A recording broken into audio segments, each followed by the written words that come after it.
Okay, കർത്താവ് ഒത്തിരി നല്ലവനാണ്. ഈ രാവിലെ പകൽക്കാലം നിങ്ങളോട് പറയുവാൻ ഒരുപാട് കാര്യങ്ങളുണ്ട്. അതിലേറ്റവും പ്രധാനപ്പെട്ട കാര്യം യേശു നല്ലവനാന്നുള്ളതാണ്. നല്ലവനാണ് യേശു എന്ന് നമ്മൾ തിരിച്ചറിഞ്ഞാൽ നമ്മുടെ ജീവിതത്തിൻ്റെ എല്ലാ പ്രശ്നങ്ങളും തീരും. നമുക്ക് രണ്ട് രീതിയിൽ കാര്യങ്ങൾ മനസ്സിലാക്കാം. ബുദ്ധി കൊണ്ട് അറിയാൻ പറ്റും, പിന്നെ ആത്മാവ് കൊണ്ടും അറിയാൻ പറ്റും. ബുദ്ധി കൊണ്ട് ബുദ്ധിമാന്മാർക്ക് അറിയാൻ പറ്റും, ആത്മാവ് കൊണ്ട് ആത്മീകർക്ക് അറിയാൻ പറ്റും. നമ്മൾ ആത്മീകരായതിനാൽ ഞാൻ ദൈവത്തെ സ്തുതിക്കുന്നു. പുതിയ നിയമത്തിലേക്ക് കടന്നു വരുമ്പോൾ ഒരു വിശ്വാസിയുടെ ജീവിതം ആത്മാവും അവൻ്റെ ആത്മാവും ദൈവത്തിൻ്റെ ആത്മാവുമായി ചേർന്ന് ജീവിക്കുന്നതാണ് ഒരു വിശ്വാസിയിൽ നിന്ന് ദൈവം പ്രതീക്ഷിക്കുന്നത്. ഞാൻ ബുദ്ധിമാനായതുകൊണ്ട് എനിക്ക് എല്ലാ കാര്യങ്ങളും ബുദ്ധിയിൽ അറിയുവാൻ സാധ്യമല്ല. ഞാൻ എത്ര ബുദ്ധിമാനാണെങ്കിലും എത്ര ജ്ഞാനിയാണെങ്കിലും എത്ര വിദ്യാഭ്യാസം എനിക്കുണ്ടെങ്കിലും അതൊക്കെ നല്ലതായിരിക്കുമ്പോൾ തന്നെ എനിക്ക് ദൈവത്തെ അറിയുന്നതിനൊരു പരിമിതിയുണ്ട്. എന്നാൽ പരിമിതിയില്ലാതെ ദൈവത്തെ അറിയുവാൻ ആത്മീകർക്കേ സാധിക്കത്തുള്ളൂ. അത് ദൈവത്തിൻ്റെ പരിശുദ്ധാത്മാവിൽ മാത്രമേ അത് സാധിക്കത്തുള്ളൂ. അതുകൊണ്ടാണ് നമ്മളിങ്ങനെ മാറി ആരും അറിയാതെ, ഇനിയിപ്പോൾ അതിനൊക്കെ മാറ്റം വരുത്തുക കർത്താവ്. ഇനി എല്ലാവരും അറിഞ്ഞുകൊണ്ട് ഈ ബേസ്മെൻ്റൊക്കെ നിറച്ച് കർത്താവ് നമ്മളെ പുറത്തോട്ട് കൊണ്ടുവരുന്ന സമയമായി. ഓക്കെ, എന്നാൽ അപ്പോഴും ഇപ്പോഴും നമ്മൾ വിശ്വസിക്കുന്ന ഒരു തത്വമുണ്ട്, ആത്മീകൻ എന്നും ദൈവത്തെ അറിഞ്ഞ് ജീവിക്കണം. ഇപ്പം യേശുവിനെ അറിയുന്നവർക്ക്, ആത്മീകമായി അറിയുന്നവർക്ക് ശക്തമായി പകൽക്കാലം പറയാൻ പറ്റും, എന്താണ് എൻ്റെ വിഷയമെങ്കിലും ഞാൻ വളരെ സന്തോഷവാനാണ്. എന്ത് വിഷയത്തിൽ കൂടെ ഞാൻ പോയാലും എൻ്റെ കണ്ണ് എപ്പോഴും, പഴയ നിയമത്തിൽ പറഞ്ഞ പോലെ ദാസിയുടെ കണ്ണ്, ദാസന്റെ കണ്ണ്, പുതിയ നിയമത്തിൽ അങ്ങനെയല്ല. മക്കളുടെ കണ്ണ് ഡാഡിയുടെ മുഖത്തേക്ക് നോക്കുന്നത് പോലെ, മക്കളുടെ കണ്ണ് മമ്മിയെ നോക്കുന്നത് പോലെ, ദാസൻ യജമാനനെ നോക്കുന്നതിനേക്കാൾ വളരെ വ്യത്യാസമാണ് മക്കൾ ഡാഡിയുടെ മുഖത്തേക്ക് നോക്കുമ്പോൾ. യേശുവിന്റെ പിതാവ് എന്റെയും പിതാവാന്ന് പറയുന്നവരെല്ലാം കരങ്ങൾ ഉയർത്തി കർത്താവിനെ സ്തുതിച്ചാട്ടെ. നമ്മൾ ഒരുമിച്ചായിരിക്കുന്നതിന്റെ കാരണം ഈ ഒറ്റ പിതൃത്വം കാരണമാണ്. എനിക്ക് ജഡപ്രകാരം ഒരു സഹോദരിയുണ്ട്. അതായത് എൻ്റെ പിതാവിനും മാതാവിനും തന്നെ ജനിച്ച മറ്റൊരു സഹോദരിയുണ്ട്. അവൾ ഞാനുമായിട്ടുള്ള ബന്ധം എന്താ? ഞങ്ങളൊരു വീട്ടിൽ പാർത്തു, ഞങ്ങൾ ഒരേ സ്കൂളിലൊക്കെ പോയി. ഒരു സ്കൂളിലാണെന്ന് അറിയത്തില്ല, അല്ല ഒരു സ്കൂളിലാണ് പോയതെന്ന് തോന്നുന്നു. അവൾ കുറച്ചുകൂടെ നല്ല സ്കൂളിലാണ് പഠിച്ചത്, ദൈവത്തിന് സ്തോത്രം. അതൊക്കെ കഴിഞ്ഞിട്ട് രണ്ടുപേരും രണ്ട് രീതികളിലേക്ക് അവരവരുടെ ജീവിതങ്ങളിലേക്ക് മുന്നോട്ട് പോയി. പിന്നെയും ഒരുമിച്ച് വന്നത് മറ്റൊരു പിതാവ് കാരണമാ, യേശുവിൻ്റെ പിതാവ് കാരണമാ ആയിരിക്കുന്നത്. അങ്ങനെ തന്നെയാണ് നമ്മളെല്ലാവരും. നമ്മൾ തമ്മിലുള്ള ബന്ധത്തിന് ഏക ആധാരം നമ്മുടെ കർത്താവായ യേശു ക്രിസ്തു, നമ്മുടെ മൂത്ത സഹോദരനായ യേശു ക്രിസ്തുവാണ് നമ്മുടെ ഈ ബന്ധത്തിന് ആധാരം. ദൈവത്തിന് സ്തോത്രം. ആമേൻ. സോ നിങ്ങൾ ഓർക്കണം, ചിന്തിക്കണം, ദൈവം പിതാവായിട്ടുണ്ടെങ്കിൽ നിങ്ങൾ ആത്മീകരുടെ ആയതിൻ്റെ ആരംഭം കുറിച്ചു കഴിഞ്ഞു. ഞാനൊരു ആത്മീകനാണോ എന്ന് എങ്ങനെ അറിയാൻ പറ്റും? എനിക്ക് ദൈവം പിതാവുണ്ട്. എനിക്ക് ദൈവം പിതാവാണെന്ന് ഞാൻ എങ്ങനെ അറിയുന്നു? റോമർക്ക് ലേഖനം 8-ാം അധ്യായം അതിൻ്റെ അബ്ബാ പിതാവേ എന്ന് വിളിക്കുന്ന സ്വപുത്രന്റെ ആത്മാവിനാൽ എത്രേ എന്ന ദൈവത്തിന്റെ വചന റോമറിൽ എവിടെയോ പറയുന്നുണ്ട്. ഇന്ന് വേദപുസ്തകത്തിലൂടെ ഒന്നും പോയി സമയം കളയുന്നില്ല. നിങ്ങളൊക്കെ ബൈബിൾ നന്നായിട്ട് അറിയാവുന്നവരാ, നിങ്ങൾ വേദപുസ്തകത്തിനകത്ത് ജ്ഞാനത്തിനകത്ത് ഡോക്ടറേറ്റ് ഉള്ളവരാ. നിങ്ങൾക്കായി ദൈവത്തെ സ്തുതിക്കുന്നു. സ്വപുത്രന്റെ ആത്മാവ്, യേശുവിന്റെ തന്നെ ആത്മാവ് നമ്മുടെ ഉള്ളിൽ തന്നുകൊണ്ട് ദൈവം നമ്മളെ കൊണ്ട് എന്ത് വിളിപ്പിക്കുന്നു? അബ്ബാ എന്ന് വിളിക്കുന്നു. അബ്ബാ, അപ്പാ, പപ്പ. കൊച്ചു കുഞ്ഞുങ്ങള് ഉണ്ടാകുമ്പോൾ ഉടനെ അമ്മയാ വിളിക്കുന്നതെന്ന് പലർക്കും ഒരു ചിന്തയുണ്ട്. തെറ്റാ. ആര് പറഞ്ഞു? കുഞ്ഞു വിളിക്കുന്നത് ഇള്ളാവുന്നോ മറ്റാ? എല്ലാ കുഞ്ഞുങ്ങളും അതാ. അത് ഏത് രാജ്യമാണെങ്കിലും ഏത് നിറമാണെങ്കിലും ഏത് കൾച്ചർ ആണെങ്കിലും കുഞ്ഞുങ്ങൾ ജനിച്ച് വീഴുമ്പോൾ എന്താ പറയുന്നത്? അമ്മയെന്നൊന്നുമല്ല വിളിക്കുന്നത്. അത് സഹോദരിമാരും അമ്മമാരും അങ്ങ് അവകാശം പറയുക. അപ്പന്മാരാണെങ്കിൽ ഒന്നും പറയാൻ വരുന്നുമില്ല, പറഞ്ഞിട്ടൊട്ട് കാര്യവുമില്ല. സ്തോത്രം. മനസ്സിലാവുന്നുണ്ടല്ലോ? അപ്പം നോക്കിക്കേ, കർത്താവായ യേശു ക്രിസ്തു നമ്മുടെ ഹൃദയത്തിൽ വരുമ്പോൾ നമ്മൾ വിളിക്കുന്നത് അബ്ബാ എന്നാ വിളിക്കുന്നത്. തനിയെ അങ്ങ് വിളിക്കുക. ആത്മാവ് അകത്ത് വരുമ്പോൾ നമ്മൾ ആത്മീകരാകുന്നു, നമ്മൾ വീണ്ടും ജനിക്കുന്നു, നമ്മൾ അബ്ബാ പിതാവേ എന്ന് വിളിക്കുന്നു. പലപ്പോഴും ഈ ആത്മാവിന്റെ കാര്യം പറയുമ്പം പലർക്കും പേടിയാ. നിങ്ങൾ പരിശുദ്ധാത്മാവുള്ളവരുടെ കൂട്ടത്തിലാണോ പോകുന്നേ? ഉയ്യോ അവിടെ ഒന്നും പോവല്ലേ. അതെന്നാ? ഉയ്യോ അവിടെ ചുമ്മാ അടങ്ങിയിരിക്കാൻ മനുഷ്യർക്ക് അറിയത്തില്ല. മര്യാദയ്ക്ക് ഇരുന്ന് ആരാധിച്ചാൽ എന്താ? ചുമ്മാ ഇരുന്ന് രണ്ട് പാട്ട് പാടിയാൽ എന്താ? എങ്ങനെ ചുമ്മാതിരിക്കും? നമ്മുടെ അകത്താരാ ഉള്ളേ? യേശു ദൈവപുത്രന്റെ ആത്മാവ് തന്നെ നമ്മുടെ അകത്തുള്ളപ്പോൾ ഞാൻ എങ്ങനെ മിണ്ടാതിരിക്കും? എന്നെ നടത്തിയ വഴികൾ ഓർത്താൽ ഞാൻ എങ്ങനെ മിണ്ടാതിരിക്കും? ആർക്കെങ്കിലുമൊക്കെ ആ പാട്ട് പാടാൻ തോന്നുന്നുണ്ടോ? ആ പാട്ട് എത്ര പേർക്ക് അറിയാം? ഞാൻ എങ്ങനെ മിണ്ടാതിരിക്കും, ഞാൻ എങ്ങനെ പറയാതിരിക്കും, സ്തോത്രം എങ്ങനെ പാടാതിരിക്കും, എന്നെ നടത്തിയ വിധങ്ങളെ ഓർത്താൽ എന്നെ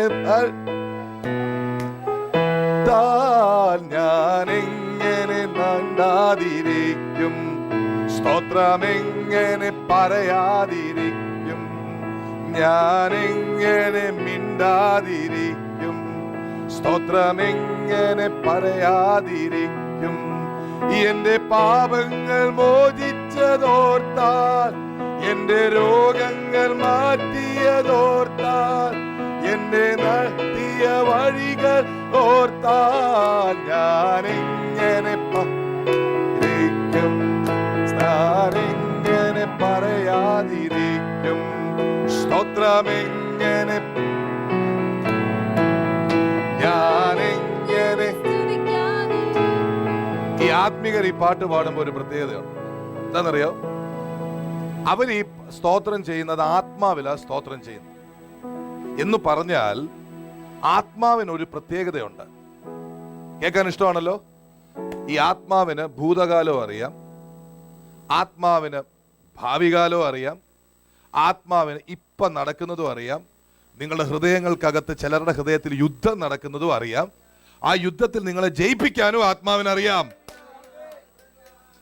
അതുകൊണ്ട് ഈ ആത്മാവ് നിങ്ങളുടെ അകത്തുള്ളത് കൊണ്ട് നിങ്ങൾ ദൈവത്തിന് സ്തോത്രം ചെയ്യുമ്പോൾ ഇന്നലെ നടന്നത് മാത്രമല്ല, വരാനിരിക്കുന്നതിന് വേണ്ടി സ്തോത്രം പറയുന്നവരാക്കി അവൻ നിങ്ങളെ മാറ്റിക്കൊണ്ടിരിക്കും.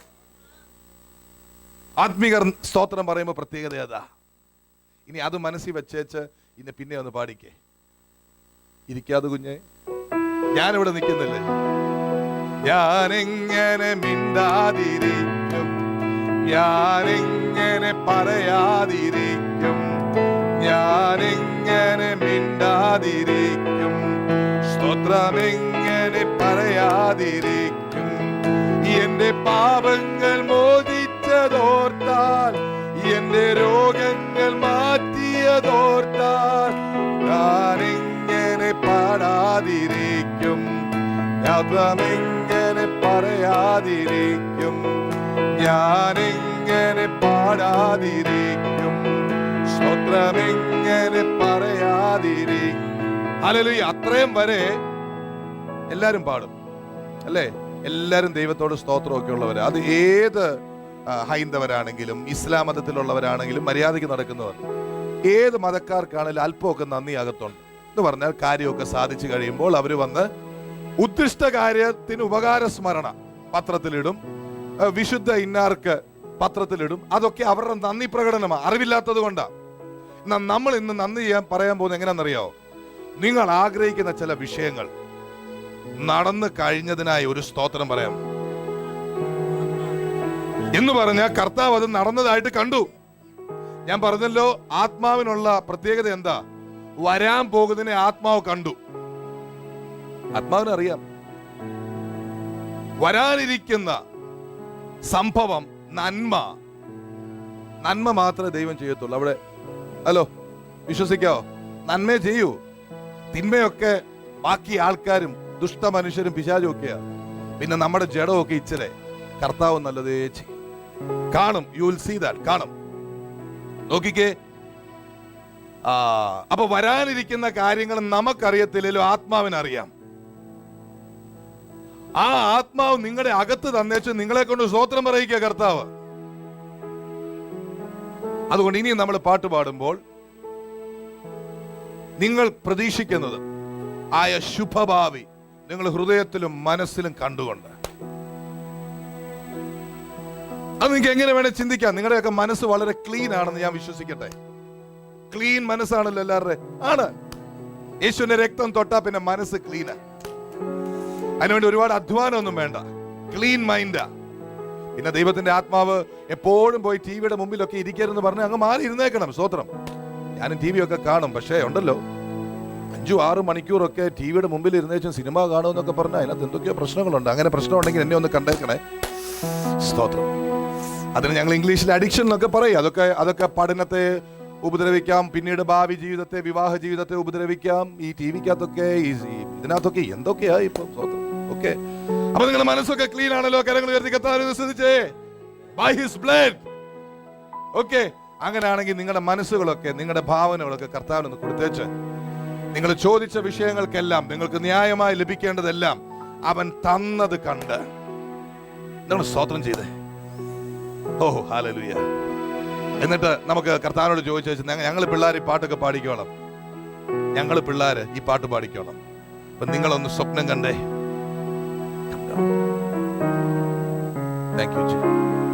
നല്ലതേ നല്ലതേ വരികയുള്ളൂ, നിങ്ങൾക്ക് നല്ലതേ നല്ലതേ വരികയുള്ളൂ.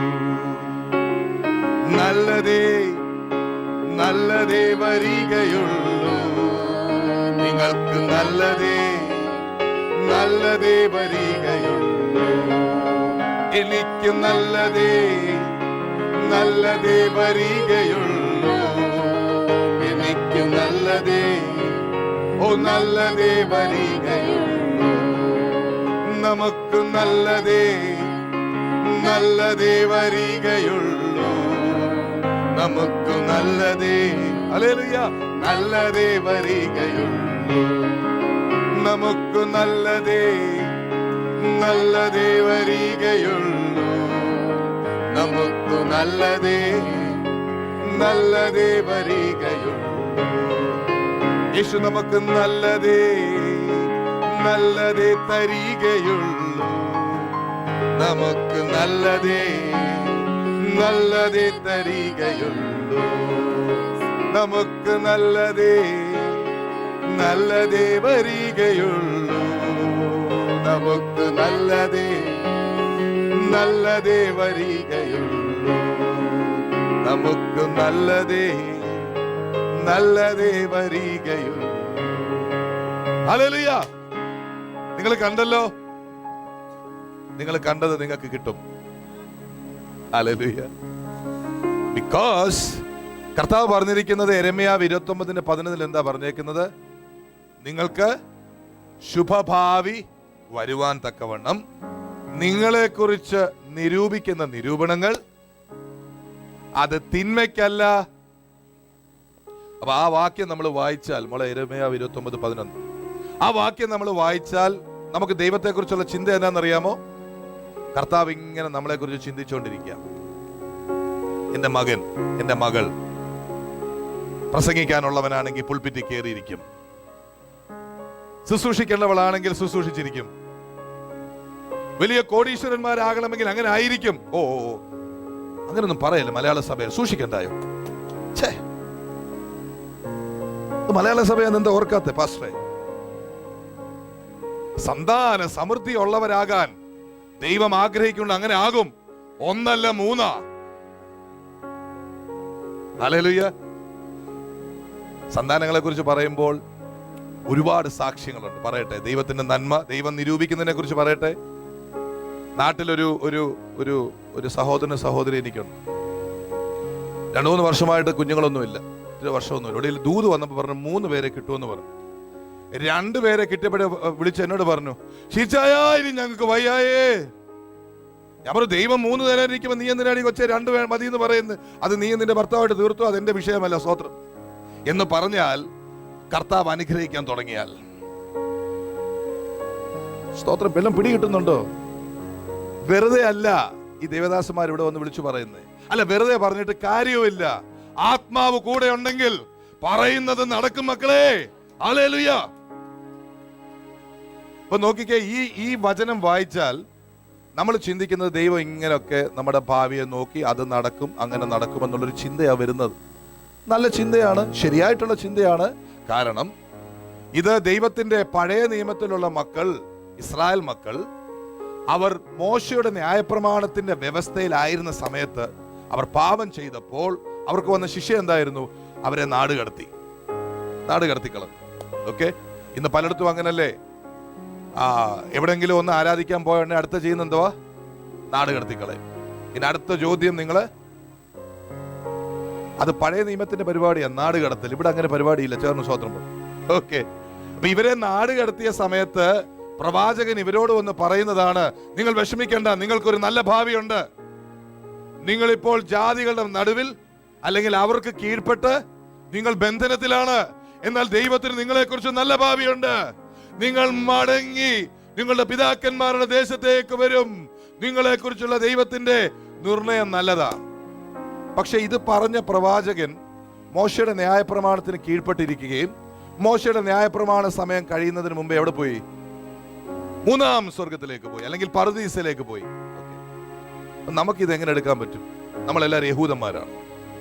നമുക്ക് മോശയായിട്ട് വല്ല ബന്ധമുണ്ടോ? മോശമായിട്ട് അടുത്തിരിക്കുന്ന ആളോട് എനിക്ക് മോശമായിട്ട് യാതൊരു ബന്ധവും, മോശമായിട്ട് എനിക്ക് ഒരു ബന്ധവുമില്ല. മോശമായിട്ട് എനിക്ക് അശേഷം ബന്ധമില്ല. സ്തോത്രം. മോശമായിട്ടുള്ള ബന്ധമാ പലയിടത്തും പ്രശ്നം ഉണ്ടാകും. നിങ്ങൾക്കറിയോ? മോശമായിട്ടുള്ള ബന്ധം അങ്ങ് ഉപേക്ഷിച്ചത്. മോശമായിട്ട് എവിടെ നിങ്ങൾക്ക് ബന്ധമുണ്ട് അവിടെ പ്രശ്നമാണ്. കാരണം എന്നാ? എവിടെ ന്യായപ്രമാണം ഉണ്ട് അവിടെ കലക്കം തുടങ്ങും. മനസ്സിലാകുന്നുണ്ടോ? അതുകൊണ്ടാണ് ഞാൻ പറഞ്ഞത് നമുക്ക് മോശമായിട്ട് ബന്ധം. ന്യായപ്രമാണം കൊടുത്ത മോശയ്ക്ക് പോലും അക്കരെ കടക്കാൻ കഴിഞ്ഞോ? മോശ കർത്താവിനോടൊപ്പം ഉണ്ട്. പക്ഷെ താൻ അത്രയും നാളും അധ്വാനിച്ചതും കഷ്ടപ്പെട്ടതും അനുഭവിക്കാൻ പാലും തേനും ഒഴുകുന്ന അവിടെ ചെന്നോ? കാലുകുത്തിയോ? കാരണം എന്താ? ആത്മീകമായ ദൈവമക്കളെ തിരിച്ചറിയണമേ, ഒരു കൊച്ചാത്മീക ഉൾക്കാഴ്ച. ന്യായപ്രമാണത്തിന് കീഴിൽ നിന്നിടത്തോളം കാലം പച്ച കാണാൻ ഒക്കെയല്ല. ദൈവം അത് പ്രതീക്ഷിച്ചില്ല. ദൈവം പറഞ്ഞു, ന്യായപ്രമാണം നീ നിവർത്തിച്ചത് കൊണ്ടൊന്നും നിനക്ക് നന്മ വരണമെന്നില്ല. അതുകൊണ്ടാണ് ദൈവം ന്യായപ്രമാണത്തെ അതിജീവിക്കുന്ന ഒരാളെ നമുക്ക് തന്നത്. ഹല്ലേലൂയ.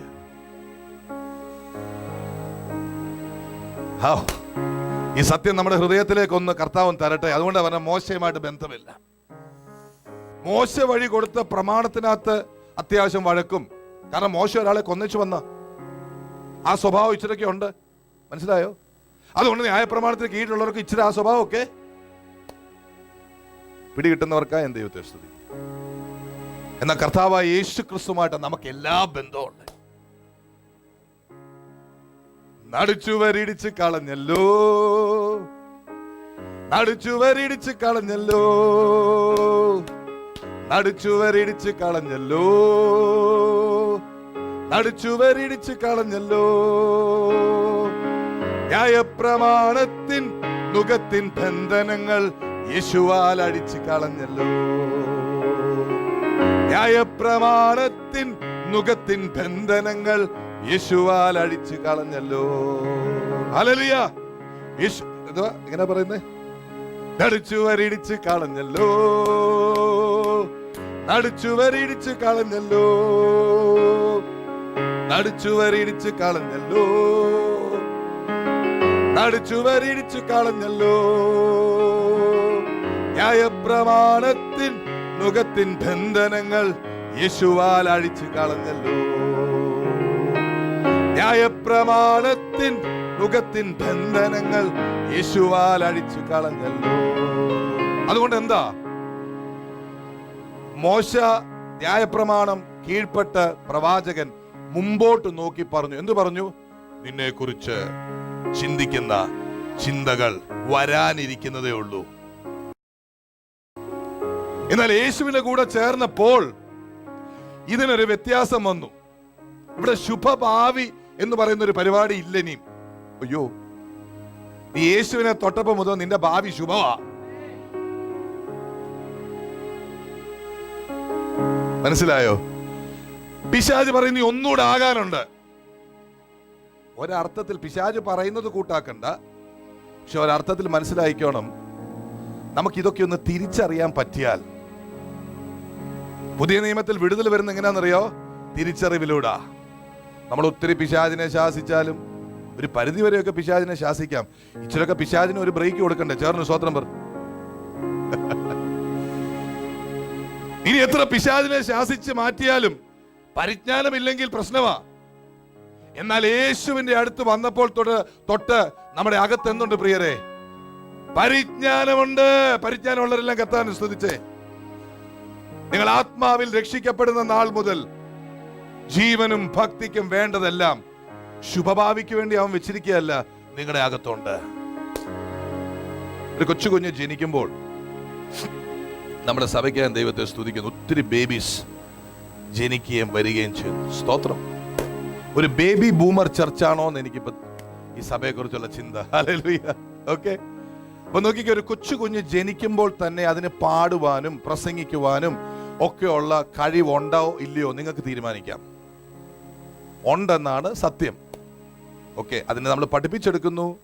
ചിലരെ ക്ലാസ്സിന് അയക്കുന്നു, ചിലർ തനിയെ പഠിക്കുന്നു. നമ്മുടെ കുഞ്ഞുങ്ങളൊക്കെ തന്നെ പഠിച്ചെടുത്തതാ. അങ്ങനെ ഒരു കഴിവുള്ളവരുണ്ട്. ചിലരെ ഒന്ന് പഠിപ്പിച്ചെടുത്താൽ അവർ ഭയങ്കര സ്മാർട്ട് ആകുന്നവരുണ്ട്. ചുരുക്കത്തിൽ അവരുടെ അകത്തൊരു കഴിവുണ്ട്. ഇതുപോലെയാണ് ആത്മാവിൽ ജനിക്കുന്ന നമ്മുടെ അകത്ത്. ഇന്ന് ഭാവിയല്ല, ഇന്ന് ശുഭമാകേണ്ടതൊക്കെ കർത്താവ് ഇട്ടിട്ടുണ്ട്. ചിലരത് ഉപവസിച്ച് അത് വെളിപ്പെടുത്തിയെടുക്കുന്നു, നല്ലതാണ്. ചിലർ ദൈവസന്നിധിയിൽ ഇരുന്നേച്ച് അത് വെളിപ്പെടുത്തിയെടുക്കുന്നു. ചുരുക്കത്തിൽ എന്താ സംഭവിക്കുന്നത്? നിങ്ങളുടെ അകത്ത് പരിശുദ്ധാത്മാവിനാൽ ദൈവം ഇട്ടിരിക്കുന്ന ആ കഴിവുകൾ, കൃപകൾ വെളിപ്പെട്ടു വരികയാണ്. സ്തോത്രം. അതിനെന്തൊക്കെ ചെയ്യണം? ഹല്ലേലൂയ. നമുക്ക് പ്രാർത്ഥിക്കാം. എന്നാൽ ഒരു കാര്യം, നിങ്ങൾ ആത്മാവിൽ ജനിച്ചവരാണെങ്കിൽ ഇന്ന് നിങ്ങളുടെ ഇന്ന് ശുഭമാ. ഇനി ഒരു ഭാവിക്ക് വേണ്ടി കാത്തിരിക്കണമെന്ന് എനിക്ക് തോന്നുന്നില്ല. അതല്ല, അങ്ങനല്ല പാസ്റ്ററെ, എന്തോക്കെ പിന്നെയും ആകാനുണ്ടെന്നുള്ള ചിന്തയുണ്ടെങ്കിൽ നിരാശപ്പെടണ്ട. അങ്ങനെ ചിന്തയുണ്ടായിരുന്നു എനിക്ക് ഒരു സമയത്ത്. ഇത് തിരിച്ചറിയുന്നത് വരെ യേശു ക്രിസ്തുവിൽ എല്ലാം ദൈവം പൂർത്തിയാക്കി കഴിഞ്ഞു. അവന്റെ പ്രവൃത്തികളെല്ലാം പൂർത്തിയാക്കി കഴിഞ്ഞു. ഇത് വിശ്വസിക്കുമ്പോൾ തന്നെ ജീവിതം അങ്ങ് മാറുക. നമുക്ക് വേണ്ടി വേണ്ടതൊക്കെ കർത്താവ് പൂർത്തിയാക്കിയ പോയത്. യേശു ക്രൂശിൽ കയറിയപ്പോൾ എനിക്കും നിങ്ങൾക്കും സ്വർഗത്തിൽ എത്തുവാൻ വേണ്ടുന്നത് വരെ ഉള്ളതും, പിന്നെ സ്വർഗത്തിൽ, ചോദിക്കട്ടെ, സ്വർഗത്തിൽ നമുക്ക് വല്ല ജോലിയും കാണുമോ? സ്വർഗത്തിൽ ഏഷ്യാനെറ്റ് ഒന്നും ഇല്ല കേട്ടോ, ചേർന്ന് സ്തോത്രം പറഞ്ഞു. CNN ഫോക്സും ഒന്നും ഇല്ല കേട്ടോ. പക്ഷെ അതിനേക്കാൾ നമ്മുടെ മനസ്സിനെ, നമ്മുടെ ഹൃദയത്തെ സന്തോഷിപ്പിക്കുന്നതുണ്ട്. ഒരാൾ അവിടെ ഉണ്ട്. അവന്റെ കൂടെ നടക്കാൻ എപ്പോഴും എന്നും പ്രശ്നമില്ല. മോർട്ട്ഗേജ് കൊടുക്കണ്ട, വാട്ടർ ബില്ല് കൊടുക്കണ്ട, പീക്കോയെ പേടിക്കണ്ട, പിന്നെ അങ്ങനെ കുറെ ഉണ്ടല്ലോ, PGWനെ പേടിക്കണ്ട, അങ്ങനെ കുറെ ഉണ്ടല്ലോ. ഇതൊന്നും നിങ്ങൾ പേടിക്കണ്ട. മക്കളുടെ ഭാവി ഓർത്ത് വിലപിക്കണ്ട. യേശുവിനെ കൈ പിടിച്ച് നടന്ന ഇത് പറയുമ്പോൾ ചിലർ പറയും, അങ്ങനെ അങ്ങ് നടന്നേച്ചാൽ മതിയല്ലോ. അങ്ങനെ ചിന്തിക്കുന്നവരുടെ പ്രശ്നം എന്നറിയാം, നിങ്ങളുടെ അകത്ത് ഏതാണ്ടൊക്കെ ചെയ്യാൻ അങ്ങുണ്ട്. എല്ലാ മനുഷ്യർക്കും അവരുടെ അകത്ത് കുറച്ച് ഇനേർഷ്യ എന്നുള്ള വാക്കാണോ എന്ന് എനിക്കറിയത്തില്ല, എന്തൊക്കെയോ ചെയ്യണമെന്നുള്ളൊരു ആഗ്രഹമുള്ളവരുണ്ട്. ഈ സാധാരണ കണ്ടിട്ട് അടങ്ങിയിരിക്കാത്തവരെ കണ്ടിട്ടുണ്ട്. അവർ എന്തേലും ചെയ്തുകൊണ്ടിരിക്കും. ഒരു മിനിറ്റ് അവരെ അടക്കി കിട്ടാൻ പ്രയാസം. ഒന്നുകിൽ അവർ പ്രാർത്ഥിക്കായിരിക്കും, അല്ലെ അവര് പാചകം ചെയ്യായിരിക്കും, അല്ലെ പാത്രം കഴുകായിരിക്കും, അല്ലെ ഫോണിലായിരിക്കും. ഒരു മിനിറ്റ് അടങ്ങി നിൽക്കാത്തവരുണ്ട്. ഇതിനകത്ത് അങ്ങനെ ഉണ്ട്. അതുകൊണ്ട് കർത്താവ് അങ്ങനെ പറഞ്ഞു. അവരോട് പറയട്ടെ, അടങ്ങിയിരിക്കും മക്കളെ. കർത്താവ് പറഞ്ഞു, മിണ്ടായിരിക്കുക. മിണ്ടാതിരുന്ന്, ആരോ പ്രാർത്ഥിച്ചല്ലോ, മിണ്ടാതിരുന്ന് ഞാൻ ദൈവമെന്ന് അറിയാൻ. കാരണം ദൈവത്തിന് പ്രവർത്തിക്കാൻ ഇച്ചിരി അവസരം കൊടുക്ക്. പലവട്ടം ശ്രമിച്ചിട്ട് പരാജയപ്പെട്ടെങ്കിൽ അതിന്റെ അർത്ഥം ദൈവത്തിന് എന്തോ അവിടെ പ്രവർത്തിക്കാനുണ്ട്. സ്തോത്രം. ഹല്ലേലൂയ. അപ്പൊ നമ്മളെ തന്നെ മനസ്സിലാക്കുകയാണ്, എനിക്ക് ഇല്ലില്ല, ദൈവം സൗജന്യമായിട്ട് തന്നാലും എനിക്ക് അതിനകത്തൊരു ഞാനും കൂടെ എന്തെങ്കിലും ഒന്ന്. എന്നോട് ഒരാൾ പറഞ്ഞ, നമ്മുടെയൊക്കെ സ്വഭാവങ്ങളാണ്. നമ്മൾ ഏതാണ്ട് ഒരു കൂട്ടായ്മ ഏതാണ്ടുള്ളപ്പം ആരാണ്ട് ഫുഡ് കൊണ്ടുവരാണ്ട് ചെയ്തു. അപ്പൊ ഒരാൾ എന്നോട് പറഞ്ഞു, പാസ്റ്ററെ, ഞങ്ങൾ എന്തെങ്കിലും ഒന്ന് തരാതെ എങ്ങനെയാ ഞങ്ങൾക്ക് ആ കോമൺ ആയിട്ടുള്ള ഫുഡിൽ നിന്ന് എടുക്കാൻ പറ്റുന്നേ? ഒരാൾ എന്നോട് ചോദിച്ചു. ഞാൻ പറഞ്ഞു, എന്റെ കർത്താവേ, ഇത് മുഴുവൻ കർത്താവ് സൗജന്യമായിട്ടല്ല തന്നേക്കുന്നേ. ഞാൻ കൊച്ചു രഹസ്യം പറയട്ടെ, ആരോടും പറയണ്ട കേട്ടോ. ഞാൻ റീന ഇന്ന് വരെ ഇവിടെ ഒരു ആഹാരം കൊണ്ടുവന്നില്ല. നീ കൊണ്ടുവന്നെങ്കിൽ തന്നെ ഞങ്ങളായിരിക്കും കഴിച്ച്. കാരണം എന്നാ നിങ്ങൾക്കറിയാവോ? ഇതെന്റെ അപ്പന്റെ വീടാ. നിങ്ങളുടെ അപ്പന്റെ വീടായത്. എല്ലാം പിടികിട്ടിയോ? പിടികിട്ടിയില്ല. പിടികിട്ടും, പിടികിട്ടിക്കും. ആത്മാവിൽ ജനിച്ചവർക്ക് സ്വാതന്ത്ര്യമുണ്ട്. അവർക്ക് ആത്മാവ് നടത്തുന്ന ഏത് സഭയിൽ പോയാലും അവർക്ക് ആത്മാവിനെ തിരിച്ചറിയാൻ പറ്റും. ഓ, ആത്മാവിൽ ആ സഭയിൽ അങ്ങനെ ആയിരുന്നു, അതുകൊണ്ട് ഇവിടെ തന്നെ വേണം. ദൈവത്തെ അറിഞ്ഞുകൂടാത്തതുകൊണ്ടാ, ആത്മാവിന്റെ സ്വഭാവം അറിഞ്ഞുകൂടാത്തത് കൊണ്ടാ. എനിക്ക് അനുഭവങ്ങളുണ്ട്. മോശയുടെ ന്യായപ്രമാണത്തിന്റെ സ്വഭാവമുള്ള ഒരു സഭയിൽ ഒരിക്കൽ എങ്ങനെ അബദ്ധവശാൽ ചെന്ന് വീഴാനിടയായി. പിന്നീട് എനിക്ക് മനസ്സിലായി ദൈവം എന്നെ കൊണ്ടുപോയത്. അവിടെ എനിക്ക് ആരാധിക്കാൻ ബുദ്ധിമുട്ടൊന്നും ഉണ്ടായില്ല. കാരണം എന്താ? അവിടുത്തെ ആ ദേവദാസൻ പാവം ഒരു തമ്പേറും അടിച്ച് 2-3 സഹോദരികൾ കൈ അടിച്ച് അവരുടെ കൈയെല്ലാം അങ്ങ് ക്ഷീണിച്ച്. എന്നാൽ അവിടെ ദൈവത്തിന്റെ സാന്നിധ്യം എനിക്കറിയാൻ പറ്റി. കാരണം എന്താ? അവര് കുറച്ചൊക്കെ പരിജ്ഞാനക്കുറവിൽ ആരാധിക്കുന്ന അവരുടെ അപ്പൻ തന്നെ എന്റെ അപ്പനെന്ന് എനിക്ക് മനസ്സിലായി. എനിക്ക് എങ്ങനെ അവരെ വെറുക്കാൻ പറ്റും? പറ്റിയല്ല. എനിക്ക് കുറച്ചും കൂടെ അറിവുണ്ട്, കുറച്ചും കൂടെ പരിജ്ഞാനം തമ്പുരാൻ തന്നു. ഞാനൊരു പ്രത്യേക ചട്ടക്കൂടിലൊന്നും അല്ല. പക്ഷേ രക്ഷിക്കപ്പെട്ട ദൈവമക്കൾ തിരിച്ചറിയണം, ഒരപ്പനാ. അതുകൊണ്ട് ഇന്ന് പകൽക്കാലം നിങ്ങൾ ഇത് വിശ്വസിച്ചേ ഇവിടുന്ന് പോകാവോ, തിരിച്ചറിഞ്ഞിട്ടേ പോകാവോ. എന്താ? എന്റെ ശുഭം അല്ലെങ്കിൽ എന്റെ നന്മ ഉണ്ട്. ഞാൻ അതിനുവേണ്ടി കാത്തിരിക്കണ്ട. യേശുവിനെ ദൈവം പുനരുത്ഥാനം ചെയ്തപ്പോൾ തന്നെ ആ നന്മ ലോകത്തിലേക്ക് വെളിപ്പെട്ടു. ദൈവം ലോകത്തെ തന്നോട് പറയാൻ പോയത് ഇച്ചിരി പ്രയാസമായിരിക്കും കേട്ടോ. എന്നാലും ഒന്ന് ചിരിച്ചൊക്കെ ഇതെടുക്കാവോ? ഞാൻ പറയാൻ പോകുന്നു. ചോദിക്കട്ടെ, ദൈവം ലോകത്തെ സ്നേഹിക്കുന്നുണ്ടോ ഇല്ലയോ? അതെപ്പോ തുടങ്ങിയത് ആ സ്നേഹം? ലോകസ്ഥാപനത്തിന് മുമ്പേ അല്ലേ? ലോകസ്ഥാപനത്തിന് മുമ്പ് ദൈവം ലോകത്തെ സ്നേഹിച്ചിരുന്നുവെങ്കിലും എന്ത് സംഭവിച്ചു? മനുഷ്യൻ ദൈവത്തിന്റെ അടുത്തുനിന്ന് മാറിപ്പോയി. ദൈവം അവനെ മടക്കി കൊണ്ടുവന്നു. ആ മടക്കി കൊണ്ടുവരുന്നതിന്റെ പല ഘട്ടങ്ങളാണ് നമ്മൾ പഴയ നിയമത്തിൽ കാണുന്നത്. പല പ്രവാചകന്മാരെ അയച്ചു. ഒടുവിൽ ഏറ്റവും വലിയ പ്രവാചകനായ മോശയെ അയച്ചു. ഏറ്റവും വലിയ വീരപ്രവൃത്തി ചെയ്ത മോശയെ അയച്ചു. ഒടുവിൽ ഏറ്റവും വലിയ പ്രവാചകനായ യോഹന്നാനെ അയച്ചു.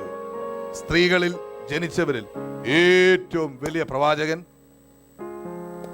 അത് കഴിഞ്ഞിട്ട് ആര് വന്നു? എന്റെ യേശു എനിക്കു നല്ലവൻ, അവനെന്നും എന്നും മതിയായവൻ. എന്റെ യേശു എനിക്കു നല്ലവൻ, അവനെന്നും എന്നും മതിയായവൻ. ആപത്തിൽ രോഗത്തിൽ വൻ പ്രയാസങ്ങളിൽ മാനമേ അവൻ മതിയായവൻ. ആപത്തിൽ രോഗത്തിൽ വൻ പ്രയാസങ്ങളിൽ മാനമേ അവൻ മതിയായവൻ.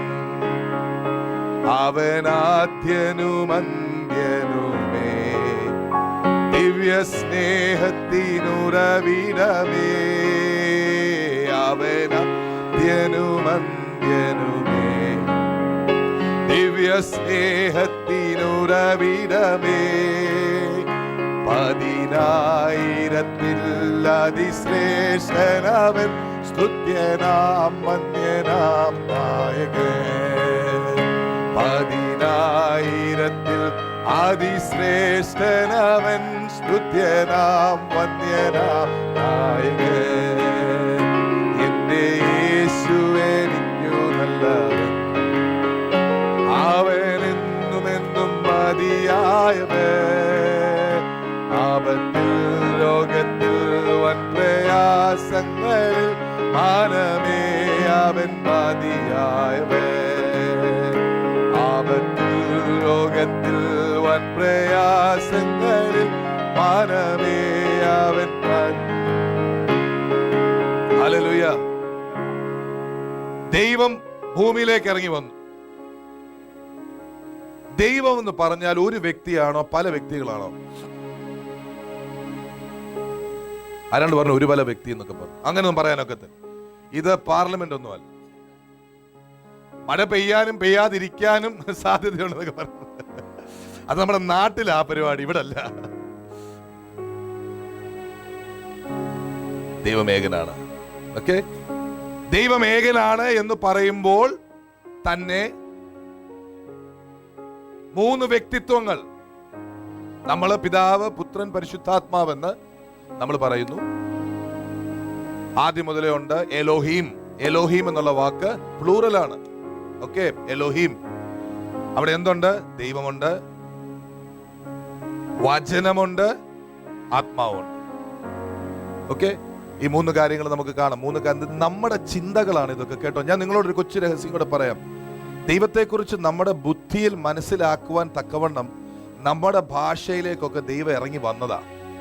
നമ്മുടെ ഈ തൃത്വം, ഏകത്വം, ഈ ഇതുകൊണ്ടൊന്നും ദൈവത്തെ നമുക്ക് പൂർണ്ണമായിട്ട് അളക്കാൻ ഒക്കത്തില്ല. അവനായിരിക്കുന്നതാണ്. He is what he is. അവനാ പറഞ്ഞത് I am that I am. ഓ, ഞാനായിരിക്കുന്നവനാണ്. നിങ്ങളൊന്ന് ചിന്തിച്ചു നോക്കിക്കേ. ചില സമയത്ത് ഈ വൃക്ഷങ്ങളൊക്കെ കാണുമ്പോൾ ഞാൻ വിചാരിക്കും, എത്ര എത്ര എത്ര വർഷമായിട്ട് വൃക്ഷങ്ങൾ ഇവിടെ നിൽക്കുന്നു.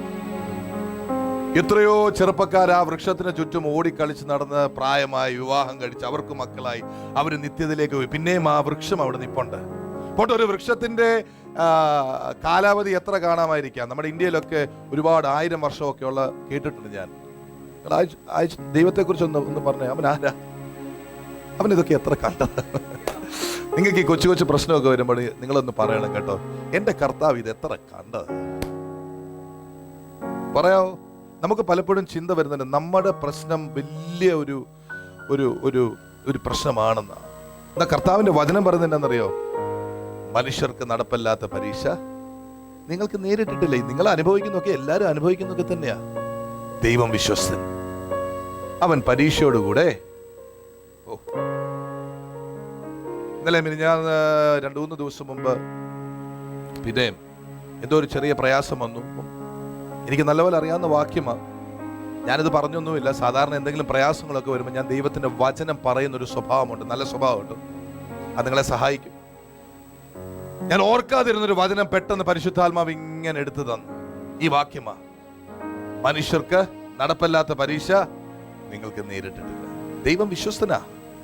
നിങ്ങൾ ആ വൃക്ഷത്തെ കുറിച്ചൊന്ന് ചിന്തിച്ചേ. അതൊരു സ്ഥാനത്ത് ഇങ്ങനെ ഉറച്ചു നിൽക്കുക. വളരെ വികലമായിട്ടുള്ളൊരു ഒരു ചിന്തയാ. പക്ഷെ ദൈവം മാറ്റമില്ലാത്തവനാ. എത്ര അവറാച്ചന്മാരെ സാറാമാരെ ദൈവം കണ്ടെന്നറിയോ?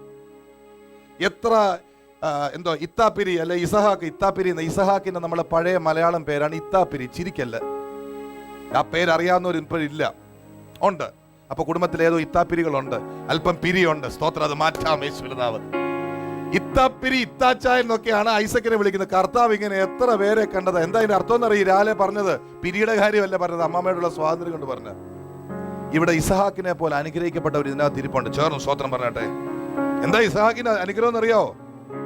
ഓ സ്തോത്രം, ഇസഹാക്കെ കൈയോട്. എന്താ ഇസഹാക്കിന്റെ അനുഗ്രഹം?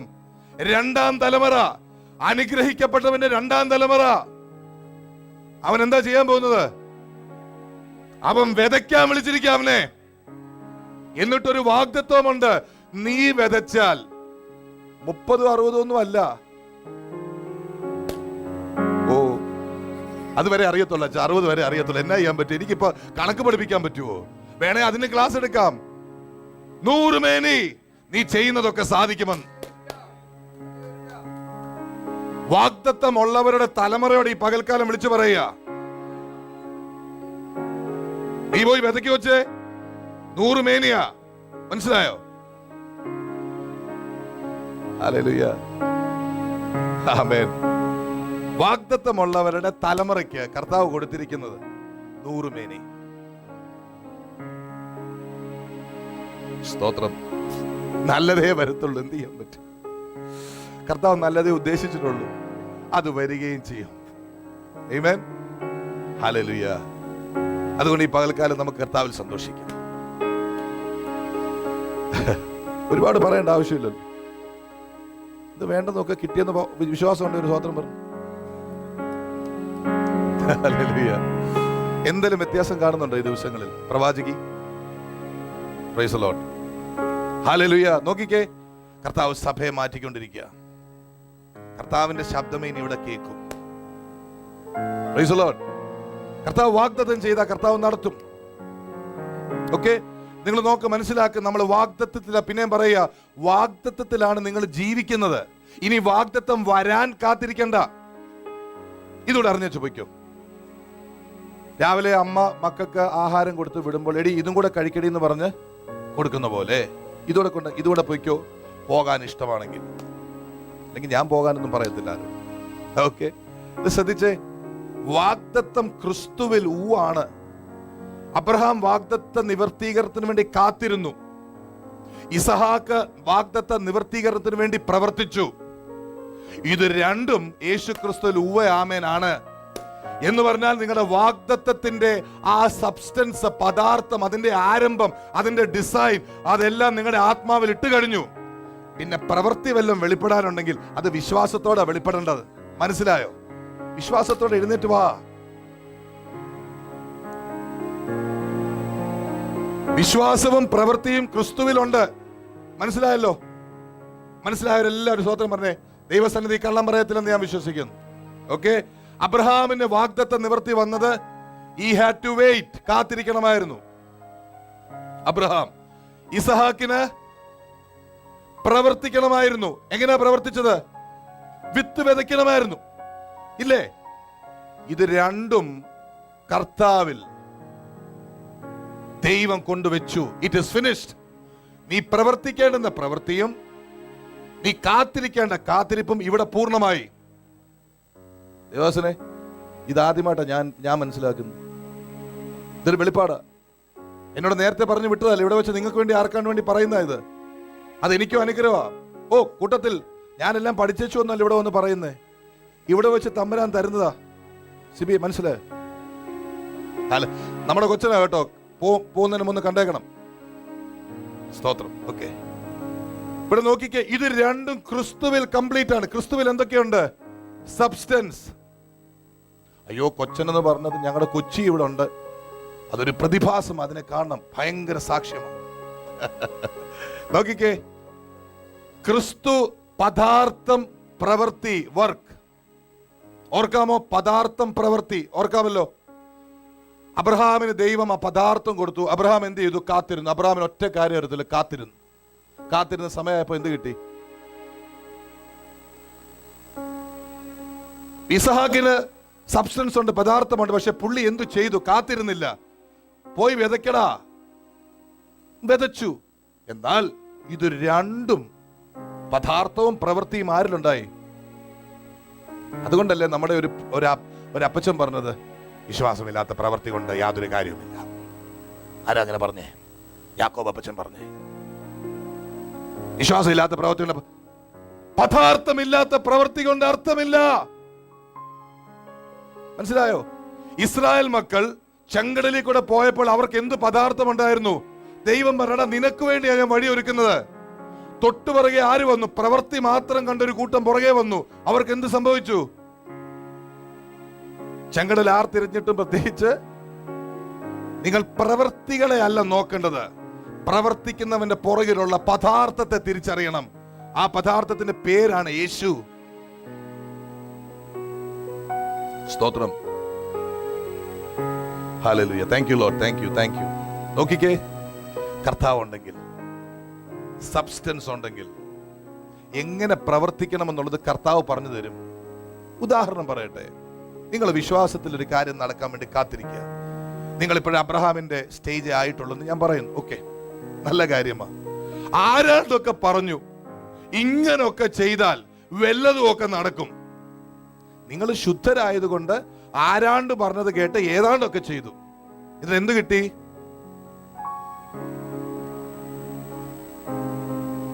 ഒരുപാട്.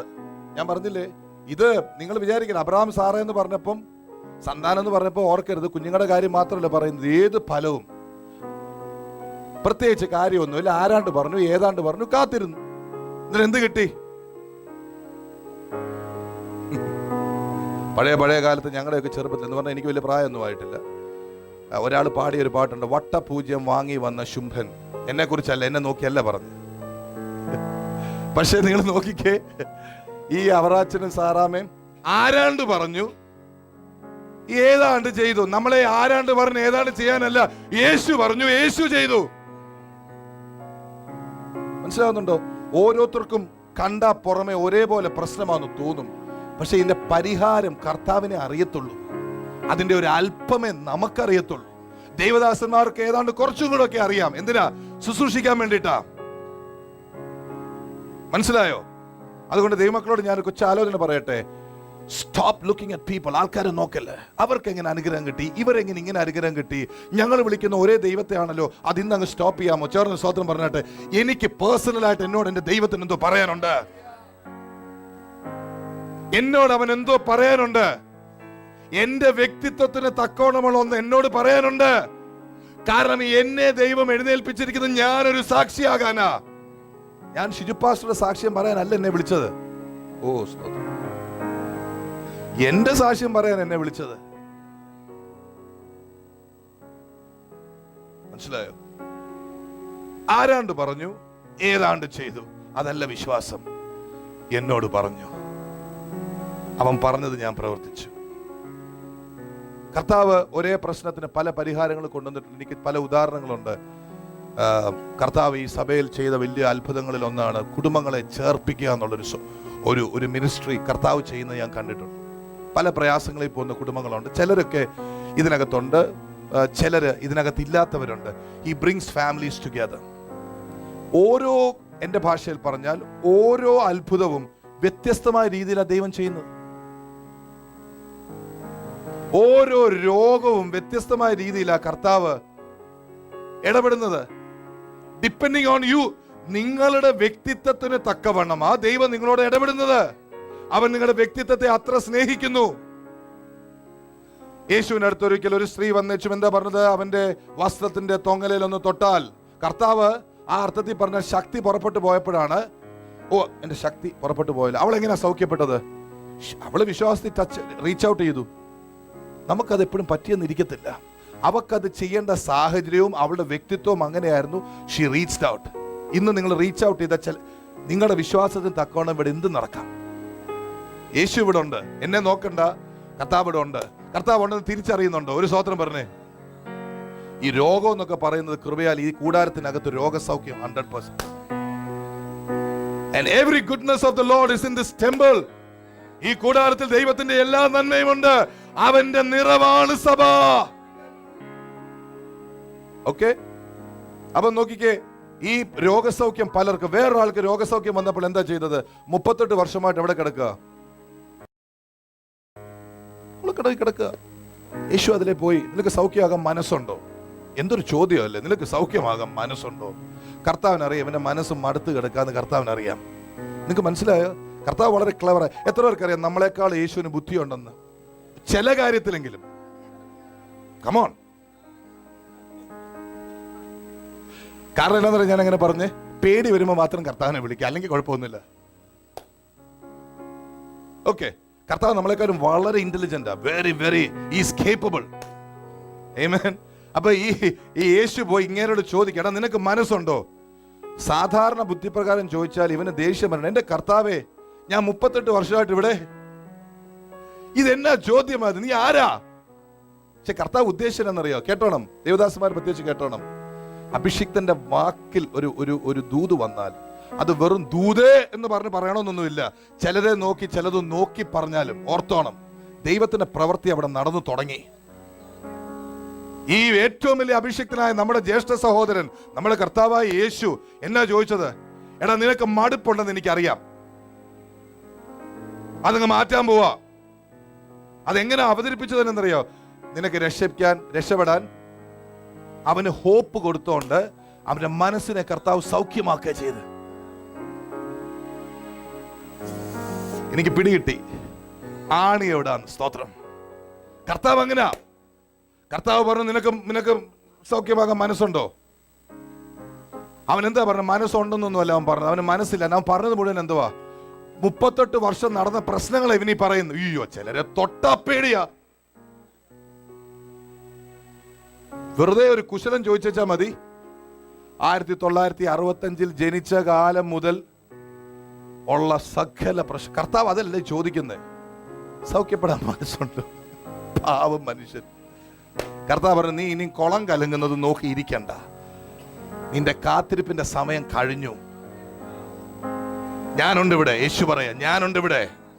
ഇനി കിടക്ക എഴുന്നേറ്റ് നടക്കുവോ ചാടുവോ തുള്ളുവോ നീ ചെയ്താലും ഇല്ലാലും നിനക്ക് സൗഖ്യമാ. പിന്നെ അവനൊരു വിശ്വാസം വരാൻ വേണ്ടി കർത്താവ് എന്നാ പറഞ്ഞു? കിടക്ക് എഴുന്നേറ്റ് നടക്ക്. ആ കൽപ്പനയുടെ മുമ്പിൽ അനുസരിക്കാത്തതൊന്നുമില്ല. അവനെ പോലെ അവന്റെ വചനത്തിന് അത്ര ശക്തിയുള്ളത് എന്തുണ്ട്?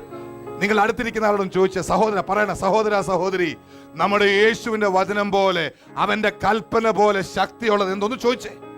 ഹല്ലേലൂയ. ഓ, ഭർത്താവും ഭാര്യ അങ്ങോട്ടും ഇങ്ങോട്ടും മാത്രമേ ചോദിക്കത്തുള്ളൂ, അടുത്തിരിക്കുന്ന ആളും ചോദിച്ചേ. Praise the Lord. യേശുവിനെ പോലെ ശക്തി. പെട്ടെന്ന് പോയി സ്നാനപ്പെട്ടോണം യേശുവിന്റെ നാമത്തിൽ. അപ്പനും അമ്മയൊക്കെ പലതും പറഞ്ഞിരിക്കും. നീ അവരെ നോക്കരുത്, യേശുവിനെ മാത്രം നോക്ക. അവരൊന്നും അറിയുന്നു. ഹല്ലേലൂയ. ഒത്തിരി സ്ഥലത്ത് പോകാനുള്ള നമുക്ക്. സ്തോത്രം. Praise the Lord. നോക്കിക്കേ, പ്രവൃത്തി നോക്കരുത്, യേശുവിനെ നോക്കണം. യേശുവിൽ വിശ്വസിച്ചാൽ കർത്താവിന് നിങ്ങളെ എങ്ങനെ വേണേ സൗഖ്യപ്പെടുത്താം, എങ്ങനെ വേണേ ഡെലിവർ ചെയ്യാം. ഇന്ന് പകൽക്കാലം ഞാൻ അറിഞ്ഞു വിളിച്ചു പറയട്ടെ, നിങ്ങളിൽ ചിലർ പ്രവൃത്തിയുടെ ബന്ധനങ്ങളിലാണ്. ഇന്നതുപോലൊക്കെ ആയെങ്കിലേ, ഇന്നതുപോലൊക്കെ ചെയ്തെങ്കിൽ മാത്രമേ ദൈവം വിടുതലേർത്തുള്ളൂ. തെറ്റാണ്. യേശു തൊട്ട് കഴിഞ്ഞ ചിലരെ ഇന്ന് പകൽക്കാലം ആയിനോ എനിക്കറിയാം. ചില ആണി കർത്താവിനെ കാണിച്ചു തന്നു, ചില റീസൺസ് കർത്താവിനെ കാണിച്ചു, ചില വിടുതലുകൾ നടക്കാതെ അത് പെട്ടെന്ന് അങ്ങ് മാറും. നമുക്ക് എഴുന്നേറ്റ് നിൽക്കാം അല്ലേ? മോളെ കം ഡൗൺ. മോളെ, നമുക്ക് കർത്താവിനെ സ്തുതിച്ചാൽ മതി. നിങ്ങൾ ഈ കേട്ട വചനവും ഈ പദാർത്ഥവും ഇന്ന് കേട്ടത് കൊണ്ട് നിങ്ങൾ ഇഷ്ടമുള്ള പോലെ കർത്താവിനെ അങ്ങ് സ്തുതിച്ചോ. നിങ്ങൾ മാന്യരും സഭ്യതയുള്ളവരുമാണെന്ന് എനിക്കറിയാം. അതുകൊണ്ട് feel free to honour your god. നിങ്ങളുടെ ദൈവത്തെ നിങ്ങളൊന്ന് മാനിച്ചേ.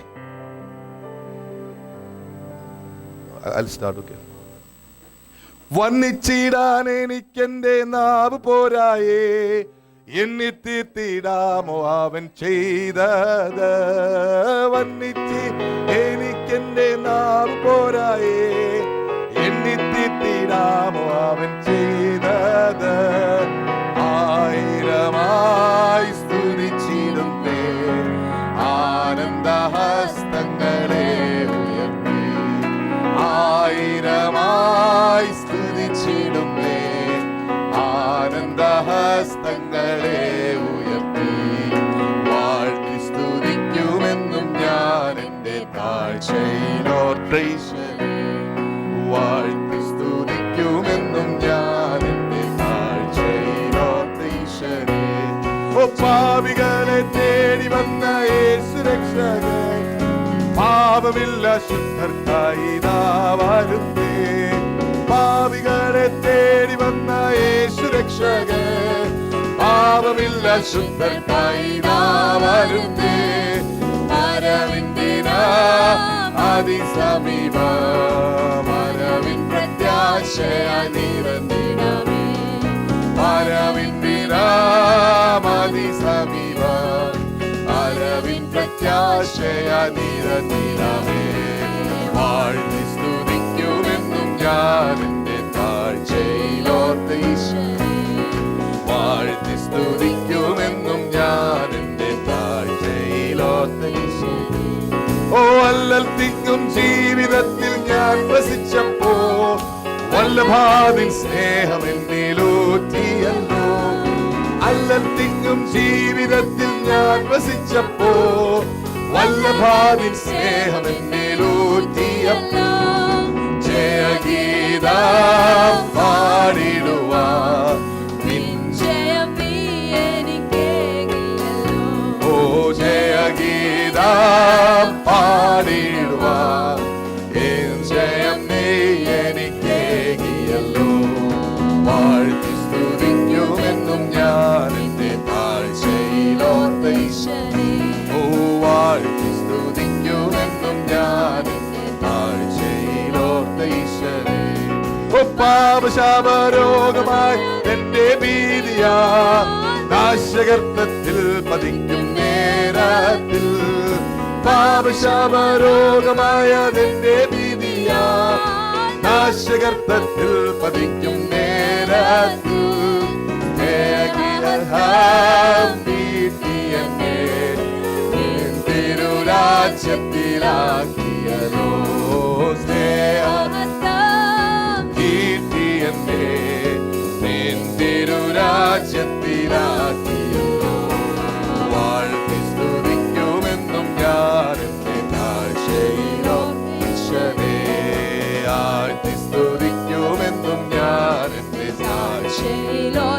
ഈശനെ. ചേറ്റിലല്ലയോ കിടന്നതോർത്തു നോക്കിയാൽ നാറ്റമല്ലയോ വമിച്ചതൻ ജീവിതം. ചേറ്റിലല്ലയോ കിടന്നതോർത്തു നോക്കിയാൽ നാറ്റമല്ലയോ വമിച്ചതൻ ജീവിതം. മാറ്റിയല്ലോ എൻ ജീവിതത്തെ മാറ്റമില്ലാത്ത നിന്റെ കൃപയാ. മാറ്റിയല്ലോ എൻ ജീവിതത്തെ മാറ്റമില്ലാത്ത നിന്റെ കൃപയാ. വാഴ്ത്തി സ്തുതിക്കുമെന്നും ഞാൻ എന്റെ താഴ്ചയിലോർത്തീശനെ. വാഴ്ത്തി സ്തുതിക്കുമെന്നും ഞാൻ എന്റെ താഴ്ചയിലോർത്തീശനെ. മക്കളെ, ഇത്ര നല്ല യേശുവിനെ നിങ്ങൾ സ്വന്തം രക്ഷിതാവായും കർത്താവായും സ്വീകരിച്ച് ദൈവത്തിന്റെ ആത്മാവിനെ പ്രാപിച്ചു എന്നുള്ള വിശ്വാസത്തിലാ, ആ സ്വാതന്ത്ര്യത്തിലാ ഈ പകൽക്കാലം അത് പറഞ്ഞത്. ഞാൻ ആ സ്വാതന്ത്ര്യത്തിൽ അത് പറഞ്ഞപ്പോൾ ദൈവത്തിന്റെ ആത്മാവ് ഒരു വലിയ പ്രതീക്ഷയോടുകൂടിയാണ് ഇന്ന് പകൽക്കാലം അവന്റെ നന്മയെ പറഞ്ഞത്. എന്താണെന്നറിയാമോ? നിങ്ങൾ യേശുവിനെ ഇതുവരെ അറിഞ്ഞിട്ടില്ലെങ്കിൽ അവനെ സ്വന്തം രക്ഷിതാവും കർത്താവുമായി നിങ്ങൾ സ്വീകരിക്കണമേ എന്നുള്ള ആഗ്രഹത്തോടെ. കാരണം നിത്യതയിൽ യേശുവിനല്ലാതെ മറ്റൊരു പേരില്ല. നമ്മൾ യേശുവിന്റെ അടുത്ത് പോയെങ്കിൽ, യേശുവിന്റെ നാമം ഉണ്ടെങ്കിലേ നിത്യതയിൽ നമുക്ക് അംഗീകാരമുള്ളൂ. ഇന്ന് പകൽക്കാലം എന്നെ കേൾക്കുന്ന ദൈവമക്കൾ ആരെങ്കിലും ദൈവത്തിന്റെ ആത്മാവിന്റെ പ്രേരണ, അവന്റെ ആഗ്രഹം ഇതാണ്, പക്ഷെ നിങ്ങൾ യേശുവിനെ ഇതുവരെ കൈക്കൊണ്ടിട്ടില്ലെങ്കിൽ വിളിച്ചു പറയട്ടെ, നിങ്ങൾ അവനെ കൈക്കൊണ്ടേ പോകാവൂ. അവന്റെ ആത്മാവിനെ പ്രാപിച്ചേ പോകാവൂ കേട്ടോ. നമ്മൾ ഈ ഭൂമിയിൽ അവൻ എത്ര നന്മ നമുക്ക് ചെയ്താലും നിത്യതയിൽ വലിയൊരു നന്മയുണ്ട്. ആ നന്മ നമുക്ക് നഷ്ടപ്പെട്ടു പോകരുത്. രോഗസൗഖ്യം നന്മയാണ്, ശാപം മാറുന്നത് നന്മയാണ്, നല്ല ജോലി കിട്ടുന്നത് നന്മയാണ്. ഇതൊക്കെ നന്മയാണ്. നിത്യതയിൽ ഒരു നന്മയുണ്ട്. ആ നന്മ പൂർണ്ണമായും കിട്ടണമെങ്കിൽ അവന്റെ കൈ പിടിച്ചേ മതിയാവും. ആ കൈ പിടിച്ചവരെല്ലാം കർത്താവിനെ സ്തുതിച്ചാട്ടെ. ഹല്ലേലൂയ. ഇന്ന് പകൽക്കാലം പരിശുദ്ധാത്മാവ് പ്രതീക്ഷയോടെ പറയാണ്, സഭയും മണവാട്ടിയും ആത്മാവും വിളിച്ചു പറയുകയാണ്, വരിക വരിക വരിക. യേശു നിന്നെ വിളിക്കുന്നു. വാ, കുടുംബത്തിന്റെ അംഗമാകാൻ വാ. യേശുവിന്റെ വലിയ കുടുംബത്തിന്റെ അംഗമാകാൻ യേശു നിന്നെ വിളിക്കുക. ഹല്ലേലൂയ. ഈ സമയത്ത് കർത്താദാസൻ പാസ്റ്റർ ജോർജ് സാമുവൽ ഹ്രസ്വമായി പ്രാർത്ഥിച്ച് നമുക്ക് ഈ മീറ്റിംഗ് അവസാനിപ്പിക്കാം. നീ ഞങ്ങളോട് ഇന്ന് പകൽക്കാലം ഹൃദയമായി ഇടപെട്ട് നിന്റെ സ്നേഹം ഞങ്ങളിൽ വെളിപ്പെടുത്തിയതിനായി സ്തോത്രം. മാറ്റമില്ലാത്ത ദൈവസ്നേഹം 2000 വർഷങ്ങൾക്ക് ഉപരിയായി കർത്താവേ, ഇരു കരങ്ങളും നീട്ടിക്കൊണ്ട് ഓരോ വ്യക്തിയെയും മാറോട് ചേർത്ത് അടയ്ക്കുവാനായി ചേർത്ത് വിളിക്കുന്ന ആ വലിയ ദൈവസ്നേഹം ഇന്ന് പകൽക്കാലം പരിശുദ്ധാത്മാവ് ഇവിടെ വിളംബരം ചെയ്ത് ആ സ്നേഹത്തിലേക്ക് ഞങ്ങളെ വിളിച്ചതിനായി സ്തോത്രം.